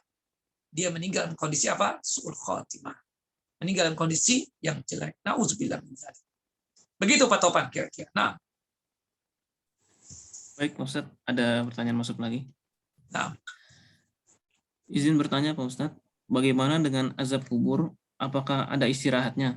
Kalau kita mendoakan terus-menerus akan hilang. Apakah azab kubur bisa hilang? Kita katakan bisa. Jika sekiranya yang meninggal itu orang muslim. Kalau orang kafir meninggal dunia, itu terus-menerus diazab dan disiksa dan tidak bakalan berhenti. Tidak bakalan berhenti. Sampai hari kiamat kelak. Sebagaimana yang Allah Jalla wa Ala ceritakan tentang Fir'aun yang disiksa di alam kuburnya terus-menerus, baik di pagi hari ataupun di petang hari. Tapi kalau orang muslim yang meninggal dunia, namanya manusia itu kan pasti pernah melakukan perbuatan dosa. Dan bisa jadi akibat dosa yang dia lakukan dan dia belum sempat untuk bertaubat keburu meninggal dunia, selama bukan dosa syirik, selama bukan syirik besar, maka bisa hilang itu azab dan siksanya dikarenakan doa dan istighfarnya orang yang hidup. Makanya penting kiranya Bapak Ibu kalau ada yang meninggal dunia, kita menyolatkan jenazahnya. Takbir yang keempat itu, takbir yang ketiga itu kan kita membacakan doa dan memintakan ampunan dari Allah Jalla wa Ala agar mengampuni dosa orang meninggal dunia tersebut. Allahumma ighfir lahu warhamhu wa'afi wa'fu anhu wa aqim nuzulahu wa wasi mudkhalahu. Apalagi ada janji dari Nabi kalau misalnya 40 orang yang menyolatkan dan 40 orang itu adalah muwahhidun, orang yang mentauhidkan Allah Jalla wa Ala, tidak pernah berbuat syirik, maka insya Allah itu syafaat pembelaan buat yang meninggal. Itu mengakibatkan dosanya yang yang meninggal tersebut diampuni oleh Allah Jalla wa'ala. Ya, selama dosa yang dia bawa bukan syirik besar. Atau 100 orang, atau lebih daripada itu. Atau 3 sop. 3 sop yang menyolatkan, jaminan surga, kata Nabi SAW. Selama dosa yang dia bawa bukan syirik besar. Nah, kemudian sudah dikuburkan, kita doakan. Orang tua kita sudah meninggal, gimana supaya hilang tuh adab dan siksanya. Kita bukannya suuzon, ayah kita orang baik. Cuma kan kita khawatir, takut, jangan-jangan dia disiksa di alam kuburnya. Benar. Kita katakan seperti itu. Yang kita kerjakan sekarang ini adalah mendoakan beliau. Doanya apa Ustadz? Doa yang umum. Yang biasa dibaca oleh anak-anak kita itu. Rabbighfirli wali walidayya warhamhuma kama rabbayani saghira. Ya Allah, ya Tuhanku, ampunilah dosa-dosaku dan ampunlah dosa kedua orang tuaku. Berikan rahmat dan kasih sayang-Mu ya Allah kepada kedua orang tuaku sebagaimana mereka memberikan rahmat dan kasih sayang mereka kepada aku ketika aku masih kecil. Subhanallah. Doa dan istighfar bisa menghilangkan azab dan siksanya di alam kubur. Yang kedua, sedekah.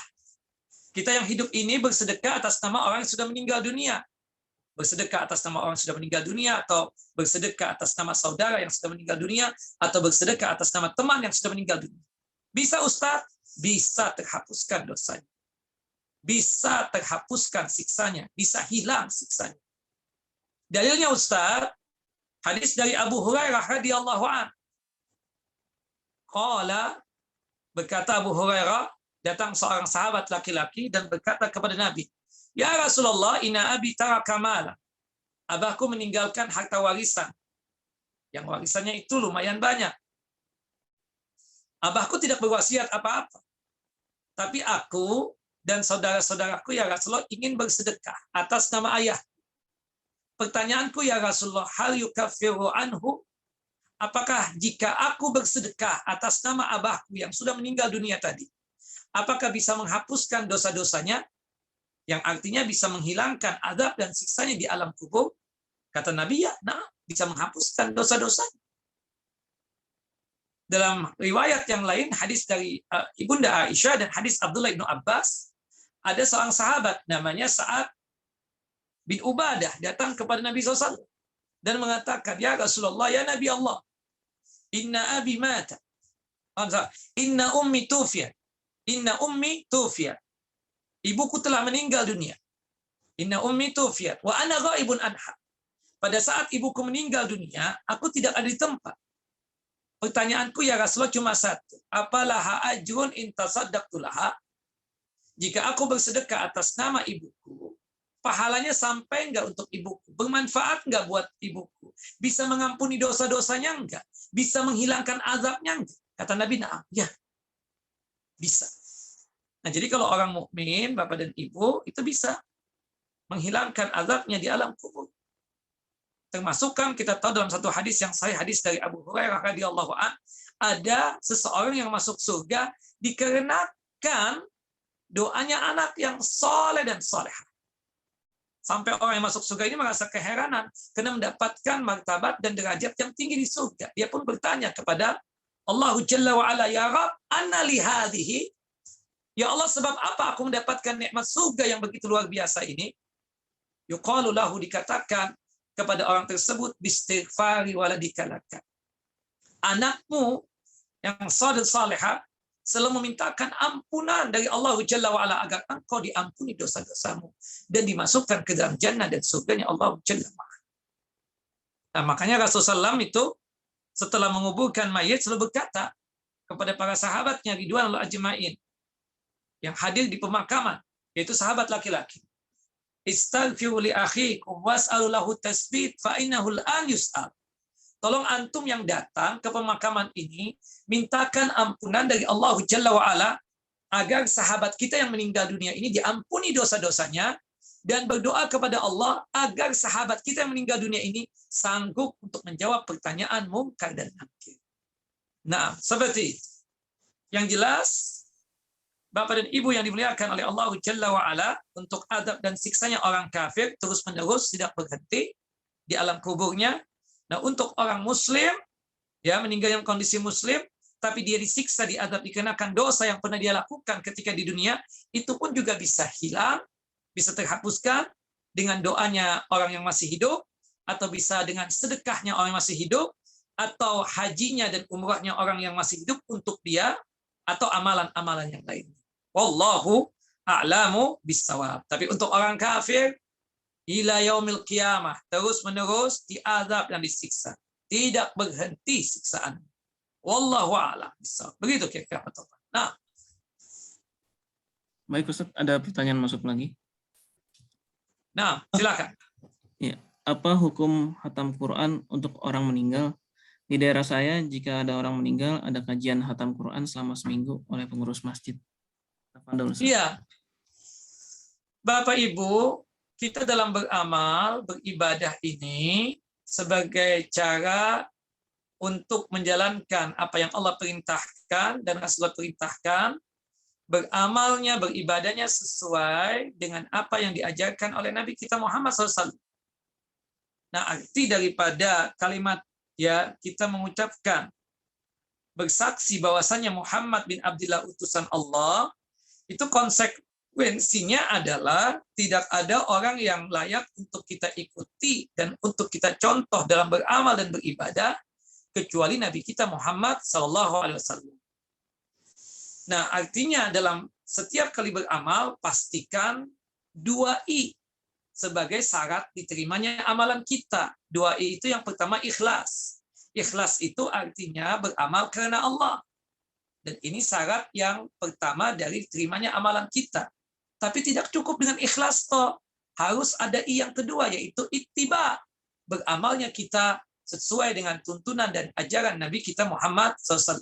Ketika 2I ini ada pada amalan yang kita kerjakan tersebut, maka dipastikan bahwasannya amalannya diterima oleh Allah Jalla wa'ala. Nah, termasuk yang ditanyakan tadi Pak Topan, membaca Al-Quran sampai khatam, tujuannya memberikan hadiah kepada mayit misalnya, itu tidak ada dasarnya, dan tidak ada ketentuannya, dan tidak ada tuntunannya dari Nabi SAW. Apalagi membacanya beramai-ramai, ya, dengan suara qor, jamaatan, itu pun dilarang oleh Nabi kita Muhammad SAW. Artinya kalau kita ingin beramal itu masing-masing, ya, dan itu ada tuntunannya. Seperti doa dan istighfar, ada tuntunan dari Nabi. Sedekah atas nama orang sudah meninggal dunia, ada tuntunan dari Nabi. Berkorban atas nama orang sudah meninggal dunia, itu ada tuntunan dari Nabi. Berumrah untuk orang yang sudah meninggal dunia, itu ada tuntunan ya dari Nabi SAW. Menghajikan orang yang sudah meninggal dunia, itu ada tuntunan dari Nabi SAW. Adapun yang disebut tadi, berhubung tidak ada tuntunannya dari Nabi SAW, maka tidak boleh untuk kita amalkan. Kalau kita amalkan juga berdosa kita, karena menyelisih dari apa yang diajarkan oleh Nabi SAW. Dan kalau toh kita amalkan juga, ya amalan tersebut tidaklah diterima oleh Allah Jalla wa'ala. Karena syarat amalan diterima itu 2I. I yang pertama ikhlas, dan itu untuk Allah. I yang kedua adalah ittiba, itu adalah mencontoh Nabi SAW dalam masalah beramal dan beribadah. Wallahu a'lamu bissawab. Begitu kira-kira. Baik Ustaz, ada pertanyaan masuk lagi. Ya, silakan. Apa hukum bersuci dengan tisu? Iya. Kalau sekiranya tidak ada air, ya, maka boleh kita tersebut istinjanya dengan ya batu atau yang sejenisnya. Kalau zaman sekarang tisu. Tidak mengapa yang demikian. Tidak mengapa demikian. Atau misalnya kalau kita buang air kecil di gedung-gedung gede itu yang besar itu biasanya kamar mandinya itu cuma ada tisu. Sedangkan air tidak ada. Boleh nggak Ustadz habis buang air kecil kita bersihkan kubur kita dengan tisu saja? Boleh. Tapi paling sedikitnya 3 helai tisu. 3 helai tisu. Jangan kurang daripada 3 helai tisu. Seperti itu kira-kira. Ya, termasuk misalnya buang air besar, berhubung tidak ada air, maka boleh kita gunakan tisu tersebut. Dan itu dianggap bersih. Karena tisu itu adalah pengganti air. Meskipun yang afdal untuk istinja, untuk cebok itu dengan air. Karena air itu fungsinya 2. Menghilangkan kotoran dan menghilangkan bau. Wallahu a'lam. Begitu kira-kira. Nah, ada yang lain? Ada satu lagi Ustaz masuk. Silakan. Apakah dosa yang menyebabkan azab kubur bisa gugur bila yang bersangkutan bertaubat sebelum meninggal? Maksudnya dosa-dosa yang sudah ditaubati, apakah tetap Ya, azab kubur atau gugur karena taubatnya? iya. Dia melakukan perbuatan dosa besar. Tapi subhanallah sebelum meninggal dunia, dia bertaubat taubatan nasuha. Ya, termasuk misalnya ada orang kafir nih, atau orang kafir sebelum meninggal dunia masuk Islam. Gimana hukumnya Ustaz? Kita katakan kebaikan buat dia. Dan keislaman dia diterima oleh Allah Jalla Jalal. Dalilnya apa? Hadis dari sahabat yang mulia Anas bin Malik radhiyallahu anhu. Ceritanya Nabi Muhammad itu memiliki pembantu non-muslim kafir beragama Yahudi. Ketika sang pembantu ini sakit, beliau membesuknya. Ketika sampai di rumah sang pembantu yang beragama Yahudi tadi, dilihat oleh Nabi bahwasannya sang pembantu itu sakit parah sampai terpikir di benak Nabi SAW bahwasanya sang pembantu mau meninggal dunia. Rasulullah segera menghampiri sang pembantu kemudian membisikkan ucapan seperti ini. Ya gulam, aslim taslam. Wahai pembantuku, masuklah engkau ke dalam Islam. Selamat engkau. Duniamu selamat dan akhiratmu selamat. Sang pembantu tadi melihat kepada ayahnya yang kebetulan berada di samping Nabi Muhammad SAW. Seakan-akan dia tersebut meminta izin untuk masuk Islam. Sang ayah mengerti dan paham, langsung mengucapkan ya ucapan seperti ini. Ya waladi aslim taslam ati Abul Qasim. Wahai anakku, masuklah engkau ke dalam Islam. Ya, selamat engkau, ya selamat duniamu dan akhiratmu. Taatilah Abul Qasim. Taatilah Nabi Muhammad SAW. Akhirnya sang pembantu mengucapkan 2 kalimat syahadat. Asyhadu an la ilaha illallah wahdahu la syarika wa asyhadu anna Muhammadan abduhu wa rasul. Aku bersaksi tidak ada Tuhan yang pantas untuk disembah kecuali Allah, dan aku bersaksi bahwasanya Muhammad bin Abdullah utusan Allah. Setelah mengucapkan 2 kalimat syahadat tersebut, tidak berselang lama sang pembantu mangkat meninggal dunia. Rasulullah tersenyum, wajah sumringah, berseri-seri, bahagia betul. Saking bahagia Nabi mengucapkan kata syukur kepada Allah Jalla wa'ala. Mengucapkan tahmid kepada Allah Jalla wa'ala. Alhamdulillah, alladhi anqadha minan nar. Segala puja-puji hanya milik Allah Jalla wa'ala yang telah menyelamatkan pembantuku dari siksa api neraka. Dari hadis ini menunjukkan apa? Jika seseorang sebelum meninggal dunia, dia bertaubat dari kufurannya dengan dia menyatakan iman dan Islam, dia bertaubat dari kesyirikannya, dia bertaubat dari maksiat yang pernah dia lakukan, insya Allah diterima taubatnya. Dan kita tahu dalam satu hadis yang sahih, Rasulullah SAW mengatakan, inna taubata tahdumu ma qablaha. Bahwasanya dengan taubat itu bisa menghapuskan dosa-dosa sebelumnya, termasuk dosa kekufuran, termasuk dosa kesyirikan. Nah, intinya kalau orang kafir, taubatnya itu dengan menyatakan iman dan Islam sebelum meninggal dunia. Orang musyrik juga begitu, bertaubat dan dia tinggalkan segala bentuk kesyirikan, baik itu syirik besar ataupun syirik kecil. Termasuk orang mukmin yang bermaksiat, dia bertaubat sebelum meninggal dunia, maka insya Allah taubatnya diterima dan bermanfaat untuk akhiratnya. Dan insya Allah diterima taubatnya, diampuni dosa-dosanya, dan aman di akhiratnya, termasuk di alam kuburnya. Begitu kira-kira Pak Toto. Nah, jelas? Ada yang lain? Ada pertanyaan masuk lagi. Silakan. Apabila seseorang mewakafkan Al-Quran dan orang itu disuruh baca untuk pahalanya diberikan untuk orang tuanya, apakah itu salah? Sebenarnya begini, kita memberikan wakaf Al-Quran atau wakaf buku, tujuannya kan untuk dibaca. Kemudian kita niatkan misalnya seperti Al-Quran, kita wakafkan ke masjid, zikir pagi dan petang, kita wakafkan ke masjid. Tujuan kita orang yang datang ke masjid, baca Al-Quran yang kita wakafkan. Zikir, buku zikir yang kita wakafkan agar dibaca juga. Dan subhanallah, kita niatkan, itu adalah sedekahnya kita untuk orang tua kita yang sudah meninggal dunia. Pertanyaannya, sampai nggak pahalanya? Sampai. Seperti misalnya orang tua kita sudah meninggal dunia. Atau orang tua kita masih hidup, dia anggap. Kita beliin sajadah, Pak Topan. Kita bagi-bagi teman-teman kita nih satu sajadah. Kita niatkan sedekah sajadah tadi itu pahalanya untuk kedua orang tua kita. Baik masih hidup ataupun sudah meninggal dunia. Sampai nggak pahalanya? Sampai. Ya, jadi tidak mesti harus kita wanti-wanti. Baca ya, Qur'annya jangan nggak dibaca. Nggak begitu. Udah. Yang penting kita kasih mushaf, insya Allah husnuzon kita dia membacanya. Ya, atau kita Bu, baca ya, gitu aja. Nggak usah kita katakan, buat ayah saya ya, buat ibu saya, enggak. Allah Maha tahu.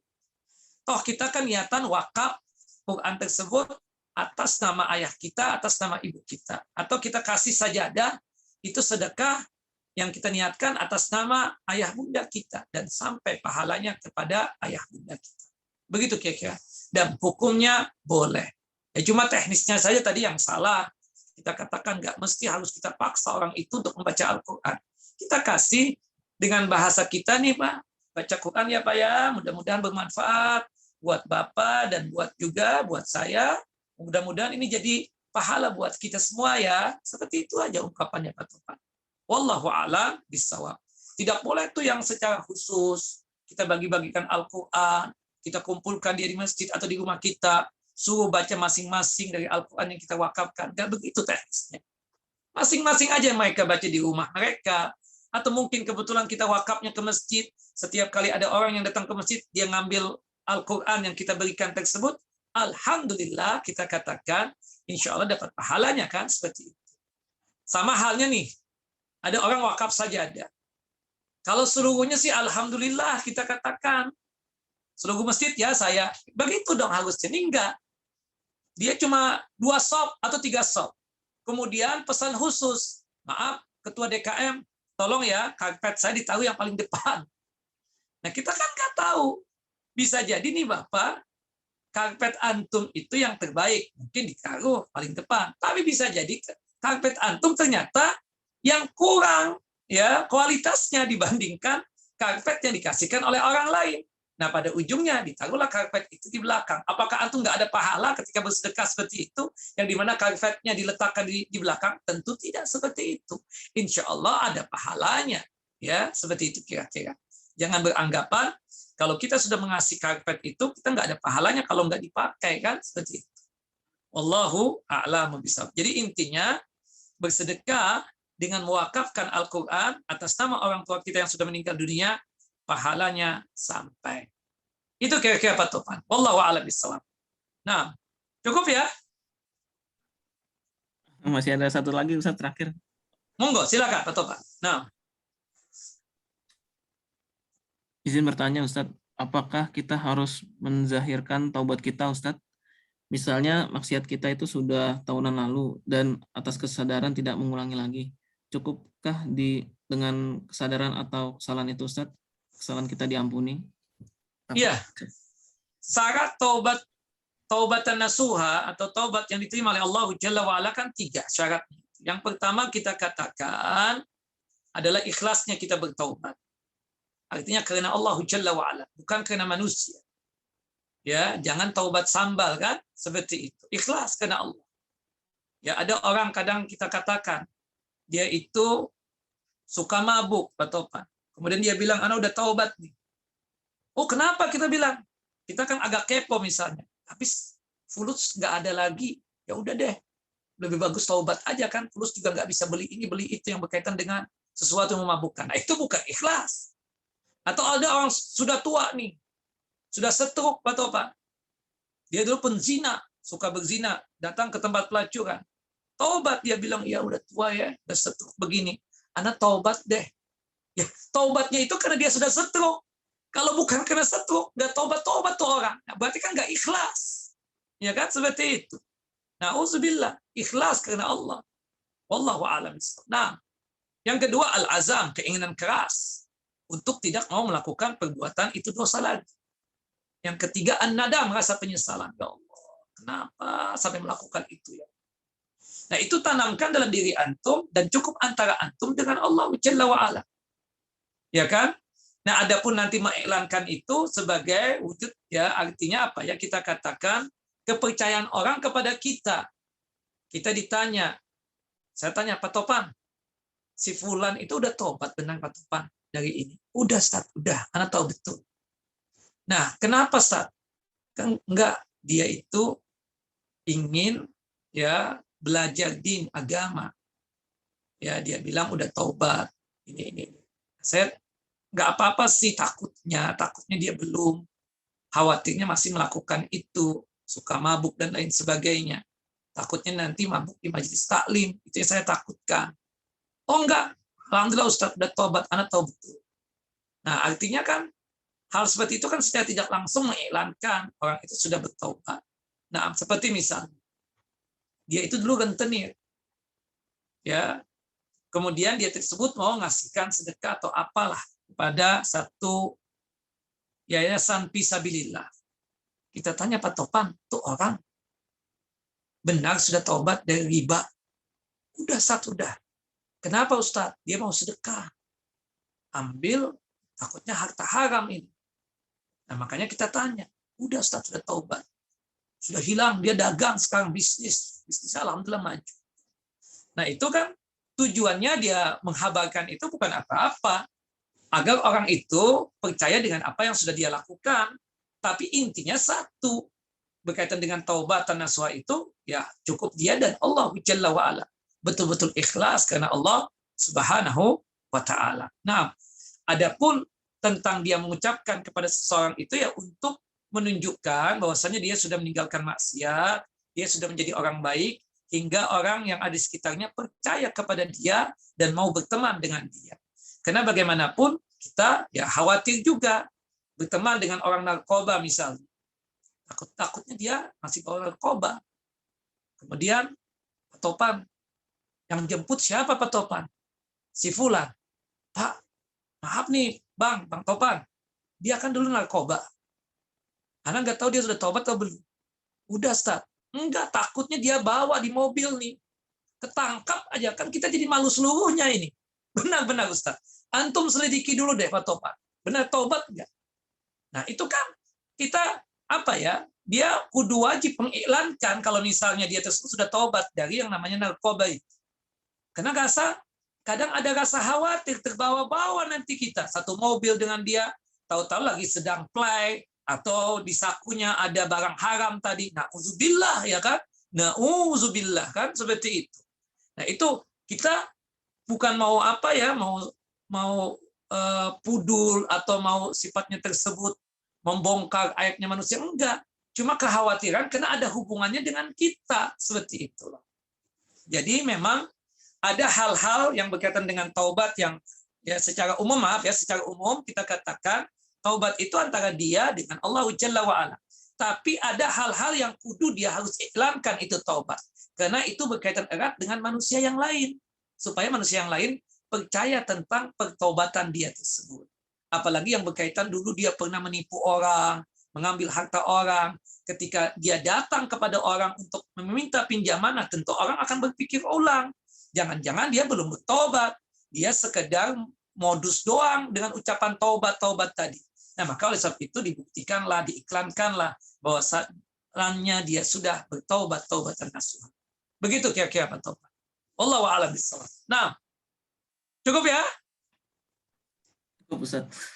Nah, insya Allah kita lanjut next time, insya Allah ya. Lain kesempatan kita lanjutkan. Mudah-mudahan ini bermanfaat buat diri pribadi dan buat antum semua. Semoga apa yang kita lakukan sekarang ini dijadikan oleh Allah Jalla wa'ala sebagai amal soleh kita dan dijadikan sebagai mizan hasanat kita, timbangan amal kebajikan kita ketika kelak terjadinya pengadilan Allah Jalla wa'ala di padang mahsyar kelak. Mudah-mudahan sebab ini juga Allah Jalla wa'ala menjatuhkan ridhanya dan rahmatnya atas kita semua, sehingga kita semua dimasukkan ke dalam jannah dan surganya Allah Jalla Jalaluh tanpa ada hisab. Amin ya rabbal alamin.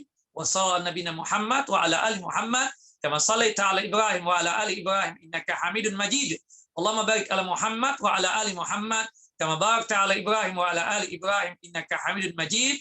Kita tutup kajian kita dengan masing-masing kita membaca doa kafaratul majlis. Subhanakallahumma wa bihamdika asyhadu an la ilaha illa anta astaghfiruka wa atubu ilaik. Wassalamualaikum warahmatullahi wabarakatuh. Waalaikumsalam warahmatullahi wabarakatuh. Baik Pak Topang, Bapak-bapak, Ibu-ibu izin pamit ya. Makasih banyak semua. Assalamualaikum warahmatullahi wabarakatuh. Waalaikumsalam warahmatullahi wabarakatuh. Jazakallah khairan Ustaz atas penyampaian materinya. Semoga ilmu yang disampaikan bermanfaat bagi kita semua. Semoga Allah memudahkan kami agar terus mencari ilmu dan beribadah kepadamu hingga maut menjemput. Demikian sudah kajian online bersama Ustadz Azhar Khalid bin Saif. Saya Taufan Aditya selaku perwakilan panitia. Memohon maaf bila ada pertanyaan yang belum sempat ditanyakan. Dan jika ada kata-kata yang kurang berkenan bagi para jamaah, mohon dimaafkan. Para jamaah juga bisa mengunjungi channel kami di YouTube MT At-Tahirah. Akhirul kalam, wassalamualaikum warahmatullahi wabarakatuh. Waalaikumsalam. Terima kasih panitia. Makasih Bos. Waalaikumsalam warahmatullahi wabarakatuh. Jazakumullah khairan.